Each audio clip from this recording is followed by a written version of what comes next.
अस्सलाम वालेकुम dear student. आज हम एक्सरसाइज 1.6 का क्वेश्चन नंबर 2 करेंगे। क्वेश्चन नंबर 1 मैंने पिछले वीडियो में करवा दिया था। अब हम क्वेश्चन नंबर 2 कर रहे हैं। Simplify and write your answer in the form of a plus iota b. a plus iota b के फॉर्म में हमें आंसर लिखना है। पहले तो सिंप्लीफाई करना है, उसके बाद आंसर इस फॉर्म में लिखना है। ये हमारे पास है -1/1 प्लस आयोटा। तो स्टूडेंट याद रखिए, जब अपान में आयोटा आ जाए तो हम यहाँ पे करेंगे बाय रेशनलाइज। अभी तक आप लोगों ने रेशनलाइज नहीं पढ़ा है, लेकिन अब समझ लें रेशनलाइज कैसे करते हैं। -1/1 प्लस आयोटा मल्टीप्लाई बाय, यहाँ पे साइन बस चेंज करना है, ये प्लस है तो यहाँ पे माइनस करना है। 1 minus iota upon 1 minus iota, बस ये प्लस है ना, इसको माइनस करके लिखो, साइन चेंज करके लिखो, इसको कहते हैं रेशनलाइज। अब आप क्या करेंगे, ऊपर वाले आपस में मल्टीप्लाई करेंगे, नीचे वाले आपस में मल्टीप्लाई करेंगे। -1 मल्टीप्लाई बाय 1 माइनस आयोटा ऊपर वाले, और नीचे वाले 1 प्लस आयोटा, ऊपर वाला -1 मल्टीप्लाई 1 माइनस आयोटा, और नीचे वाला 1 plus iota into 1 minus iota. अब -1 को 1 के साथ मल्टीप्लाई करेंगे, -1 ही आएगा, और माइनस इंटू माइनस प्लस, 1 को आयोटा के साथ मल्टीप्लाई करेंगे, आयोटा ही आएगा। अपान, जहाँ पे तो फार्मूला लग रहा है एक प्लस में एक माइनस में है, तो एक फार्मूला होता है a plus b a minus b, ये बराबर होता है a square minus b square के। तो यहाँ पे पहले वाला a है, सेकंड b है, पहले वाला a सेकंड b, तो ए स्क्वायर, ए क्या है 1 का square, minus b square, b है आयोटा, आयोटा का स्क्वायर। तो -1 प्लस आयोटा अपान 1 का स्क्वायर 1 माइनस ये आयोटा स्क्वायर। अब आप लोगों को पता है कि आयोटा स्क्वायर जो है ना वो बराबर है -1 के, तो -1 plus iota upon 1 minus iota square -1 के बराबर है, तो -1 plus iota upon 1 minus into minus plus 1, -1 plus iota upon 1 plus 1 क्या होता है 2। ये हमारा आंसर है। लेकिन हमें आंसर तो a प्लस आयोटा बी के फॉर्म में लिखना है, a प्लस आयोटा बी के फॉर्म में हमें आंसर लिखना है। a प्लस आयोटा बी का मतलब ये है कि रियल पार्ट को अलग करना है, इमेजिनरी पार्ट को अलग करके लिखना है। तो ये 2 दोनों को अलग अलग करके देंगे, -1/2 को अलग, प्लस आयोटा अपॉन 2 को अलग, दोनों को अलग अलग करके देंगे। अब देखें, ये रियल पार्ट है, ये इमेजिनरी पार्ट है, तो ये आंसर है।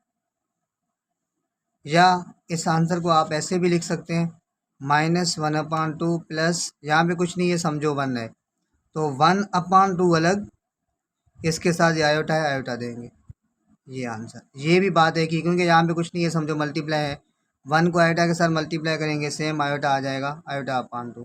तो ये भी आंसर है, ये भी आंसर है, आप लोगों की मर्ज़ी है जो भी लिखें। तो क्वेश्चन 2 का फर्स्ट पार्ट हो गया। अब करेंगे सेकेंड पार्ट। चलें स्टूडेंट, अब हमारे पास सेकेंड पार्ट है।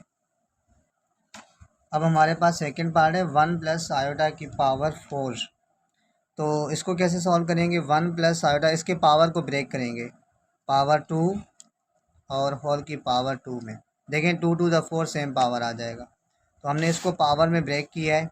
अब हमें पता है कि a प्लस बी का होल स्क्वायर बराबर होता है a square plus 2ab plus b square के। तो ये पहले वाला a है, सेकंड b है। हमेशा फार्मूले के राइट साइड में वैल्यू पुट किया करो। a स्क्वायर, a क्या है 1 का स्क्वायर, प्लस 2 इंटू a 1 है, b आयोटा है, प्लस बी स्क्वायर, बी है आयोटा, आयोटा का स्क्वायर, और ये वाला whole square as it is. ये तो स्क्वायर फार्मूला में चला गया, और ये whole square as it is. तो 1 का square 1 plus 2 1 2 2 iota plus iota square और होल की पावर 2। अब 1 plus 2 iota plus iota square किसके बराबर है, -1 के, और ये होल स्क्वायर। यहाँ पे बता दें कि आयोटा स्क्वायर बराबर है -1 के।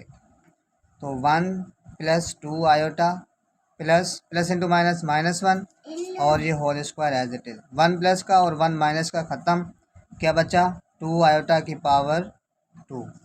अब ये 2 दोनों को अलग अलग करके देंगे, 2 को अलग देंगे, 2 का स्क्वायर, ये जो स्क्वायर है 2, ये दोनों को अलग अलग करके देंगे, 2 को अलग देंगे और आयोटा स्क्वायर हो जाएगा, आयोटा को अलग देंगे। तो 2 का स्क्वायर 4 और ये iota square as it is. अब हमें पता है कि आयोटा स्क्वायर बराबर है -1 के, तो 4 इंटू -1, तो ये क्या बन जाएगा, 4 1 ज़ा 4 -4, ये आंसर है। लेकिन हमें तो answer a plus iota b के फॉर्म में लिखना है। a plus iota b form का मतलब ये है कि रियल पार्ट को अलग करना है, इमेजिनरी पार्ट को अलग करना है। तो रियल पार्ट क्या है, जिसके साथ आयोटा ना हो, रियल पार्ट वो होता है। तो रियल पार्ट तो आ गया -4, लेकिन इमेजिनरी पार्ट नहीं है। तो इसको कैसे लिखेंगे, इमेजिनरी पार्ट करके, ये -4 है, इसके साथ प्लस करेंगे 0 आयोटा। ये भी आंसर सही है, लेकिन हमें तो आयोटा के फॉर्म में लिखना है, तो ये भी आंसर सही है। अक्सर टीचर इसको लिखवाते हैं 0 -4 आयोटा, आयोटा 4 के साथ लगाते हैं, लेकिन आयोटा 4 के साथ नहीं लगेगा, क्योंकि हमें तो रियल पार्ट मिल गया -4। रियल पार्ट क्या होता है, जिसके साथ आयोटा ना हो। अब इमेजिनरी पार्ट नहीं है, तो इमेजिनरी पार्ट में 0 खुद से लगाएंगे, 0 आयोटा। तो ये हमारे पास आंसर है। सेकेंड पार्ट हो गया। अब करेंगे थर्ड पार्ट। ओके स्टूडेंट, देखें थर्ड पार्ट है हमारे पास 1/1 प्लस आयोटा का होल स्क्वायर। सॉल्यूशन, ये स्क्वायर दोनों को अलग अलग करके देंगे, 1 को अलग, 1 का स्क्वायर अपॉन 1 प्लस आयोटा का होल स्क्वायर, इसको अलग, ये दोनों को अलग अलग करके दिया है। 1 का स्क्वायर तो 1 ही होता है, और यहाँ पे नीचे क्या फार्मूला लगेगा, a प्लस बी का whole square equals to a square plus 2ab plus b square. 1 का स्क्वायर 1 अपॉन, जहाँ पे फार्मूला लगेगा a का स्क्वायर, a क्या है 1, 1 का स्क्वायर, पहले वाला a है याद रखें, सेकंड b है, प्लस 2 इंटू a 1 है, इंटू b आयोटा है, plus b square, b iota है, आयोटा का स्क्वायर। तो 1/1 का स्क्वायर तो 1 ही होता है, प्लस 2 1 ज़ा 2, 2 आयोटा प्लस आयोटा स्क्वायर। अब हमें पता है कि आयोटा स्क्वायर जो है ना वो बराबर है -1 के, तो 1/1 plus 2 iota plus iota square बराबर है -1 के, तो 1/1 plus 2 iota plus into minus -1, 1/1 plus का और 1 माइनस का ख़त्म, 1/2 आयोटा। अभी मैंने समझाया था कि जब आयोटा अपान में आ जाए तो रेशनलाइज करेंगे, बाय रेशनलाइज। तो 1/2 आयोटा, अब इसके साथ रेशनलाइज क्या करेंगे, वहाँ पे क्या था 1 प्लस आयोटा था, उसको हम रेशनलाइज कर रहे थे। तो रेशनलाइज कैसे करते हैं, साइन चेंज करते हैं, मतलब 1 प्लस आयोटा है तो मल्टीप्लाई करेंगे 1 minus iota upon 1 minus iota. वहाँ पे दो टर्म थे, लेकिन अगर एक टर्म आ जाए तो सिर्फ आयोटा को मल्टीप्लाई भी करो, डिवाइड भी करो, आयोटा अपॉन आयोटा। अब क्या था कि ऊपर वाले आपस में मल्टीप्लाई करो, नीचे वाले आपस में करो। 1 को आयोटा के साथ मल्टीप्लाई करेंगे आयोटा, और नीचे 2 आयोटा को आयोटा के साथ मल्टीप्लाई करेंगे, ये बन जाएगा 2 आयोटा स्क्वायर। बेसिस सेम होते हैं तो पावर ऐड होते हैं, जहाँ पे आयोटा 1 है, जहाँ पे आयोटा की पावर 1 है, दोनों ऐड होंगे, आयोटा स्क्वायर होगा। अब हमें पता है कि आयोटा स्क्वायर जो है ना वो बराबर है -1 के, तो आयोटा अपॉन 2 आयोटा स्क्वायर -1 के बराबर है। यहाँ पे मैं करता हूँ, देखें, आयोटा अपॉन 2 1 ज़ा 2 -2, अब माइनस नीचे लिखें या ऊपर लिखें बात है कि ये माइनस आयोटा अपॉन 2, ये आंसर है। या क्योंकि हमें तो a प्लस आयोटा बी के फॉर्म में लिखना है, मतलब रियल पावर को अलग करके लिखना है, इमेजिनरी को अलग करके लिखना है, या आप इसको ऐसे भी लिख सकते हैं 0 माइनस आयोटा अपॉन 2, आंसर। अब हम करेंगे लास्ट पार्ट। चलें स्टूडेंट, अब हम लास्ट पार्ट स्टार्ट करते हैं। 1 प्लस आयोटा की पावर 8। सबसे पहले जो पावर हो 2 से ज़्यादा हो अगर पावर, तो पावर को ब्रेक करें, जिस तरह से अभी हमने एक पार्ट किया था जिसमें 1 प्लस आयोटा की पावर 4 था, तो उसको भी हमने ब्रेक किया है, तो इसको भी हम ब्रेक करेंगे। 1 प्लस आयोटा का होल स्क्वायर और होल की पावर 4, देखिए 2 4 8 सेम बन जाएगा। यहाँ पे नीचे आप लोगों को 2 लाना है, क्योंकि a प्लस बी का होल स्क्वायर वाला फार्मूला लग सके, तो यहाँ पे फार्मूला लगाएंगे a प्लस बी का whole square equals to a square plus 2ab plus b square. पहले वाला a है, सेकंड b है, जिस तरह से वो हमने किया था ना 1 प्लस आयोटा की पावर 4, बिल्कुल सेम है, सारे स्टेप सेम होंगे। देखें, a स्क्वायर a1 है, 1 का स्क्वायर प्लस 2 इंटू a1 है, b आयोटा है, plus b square, b iota है, आयोटा का स्क्वायर और होल की पावर 4। 1 का स्क्वायर 1 होता है, प्लस 2 1 ज़ा 2, 2 आयोटा प्लस आयोटा स्क्वायर और होल की पावर 4। बिल्कुल सारे स्टेप सेम है। अब हमें पता है कि आयोटा स्क्वायर बराबर है -1 के, तो 1 plus 2 iota plus iota square -1 के बराबर है होल की पावर 4।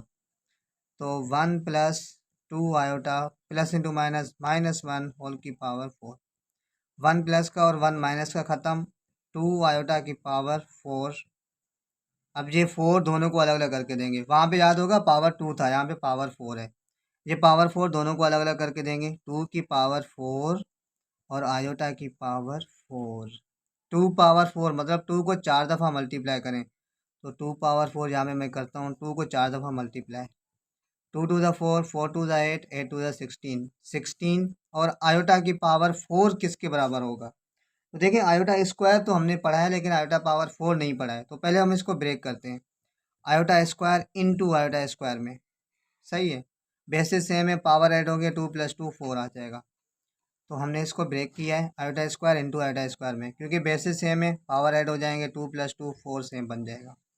अब ये 16 as it is iota square -1 के बराबर है, आयोटा स्क्वायर -1 के बराबर है। तो 16 माइनस इंटू माइनस प्लस, 1 1 ज़ा 1, 16 1 ज़ा 16, ये आंसर है। लेकिन हमें तो आयोटा के फॉर्म में आंसर लिखना है। वैसे ये भी सही है, लेकिन हमें answer a plus iota b के फॉर्म में लिखना है। तो देखें a प्लस आयोटा b मतलब क्या है कि रियल पार्ट अलग, इमेजिनरी पार्ट अलग, a प्लस आयोटा b। तो रियल पार्ट तो 16 है, लेकिन आयोटा के फॉर्म नहीं है, तो हम क्या करेंगे 16 प्लस 0 आयोटा खुद से लगा लेंगे। बस ये आंसर है। अब इसमें भी अक्सर टीचर क्या लिखवाते हैं 0 प्लस 16 आयोटा, आयोटा 16 के साथ लगाते हैं, 16 के साथ नहीं लगेगा। आई होप आप लोगों को ये समझ आ गए होंगे क्वेश्चन नंबर 2 के सारे पार्ट। इंशाल्लाह अब नेक्स्ट वीडियो में हम क्वेश्चन नंबर 3 और 4 करेंगे, और वो जो क्वेश्चन 3 और 4 हैं वो बोर्ड एग्जाम के लिए मोस्ट इंपॉर्टेंट है। ये बोर्ड एग्जाम के लिए इतने इंपॉर्टेंट नहीं है, ये कराची बोर्ड के लिहाज से तो इम्पोर्टेंट नहीं है, लेकिन अंदरून सिंध का मुझे पता नहीं, हो सकता है उस बोर्ड में इस पार्ट के क्वेश्चन आते हों। लेकिन अगर कराची बोर्ड का आप लोग देखें तो कराची बोर्ड में याद रखें 1.6 से क्वेश्चन नंबर 3 और 4 इम्पोर्टेंट है। बाकी पहले वाला जो क्वेश्चन 1 है या 2 है ये इम्पोर्टेंट नहीं है। हाँ, क्वेश्चन 1 में से MCQs आते हैं, MCQs के लिहाज से क्वेश्चन 1 इम्पोर्टेंट है। लेकिन वैसे क्वेश्चन में शार्ट क्वेश्चन हो गया या लॉन्ग क्वेश्चन हो गया, उसमें से ना क्वेश्चन 1 में से कोई सवाल आता है ना 2 में से सवाल आता है। क्वेश्चन 3 और 4 में से कोई एक सवाल आता है शार्ट क्वेश्चन में। तो एक्सरसाइज 1.6 में question number 3 and 4 are most important. अच्छा, पूरे चैप्टर का अगर मैं आप लोगों को इम्पोर्टेंट बताऊं तो पूरे चैप्टर में कराची बोर्ड के लिहाज से सिर्फ और सिर्फ 1.6 इम्पोर्टेंट है। 1.6 में क्वेश्चन नंबर 3 और क्वेश्चन नंबर 4, बाकी क्वेश्चन 1 भी इम्पोर्टेंट नहीं है, 2 भी नहीं है। हाँ, MCQs में क्वेश्चन 1 से पार्ट आते हैं, तो MCQs के लिए क्वेश्चन 1 करना होगा। बाकी क्वेश्चन नंबर 2 अभी मैंने पढ़ाया है, आप इसको स्किप कर सकते हैं अगर आप कराची बोर्ड के हैं तो। कराची बोर्ड में ये इसके सवालात नहीं आते। बाकी अंदरूनी सिंध में ये सवालात आते हैं शायद, मुझे कंफर्म पता नहीं है। ओके स्टूडेंट, आई होप आप लोगों को ये समझ आ गया होगा। अगर नहीं आया समझ में तो आप लोग कमेंट सेक्शन में मुझसे पूछ सकते हैं। और एंड में आप लोगों से एक छोटा सा रिक्वेस्ट है कि अगर आप लोगों ने अभी तक मेरा चैनल सब्सक्राइब नहीं किया तो काइंडली सब्सक्राइब कर दें। ओके स्टूडेंट, अल्लाह हाफिज़।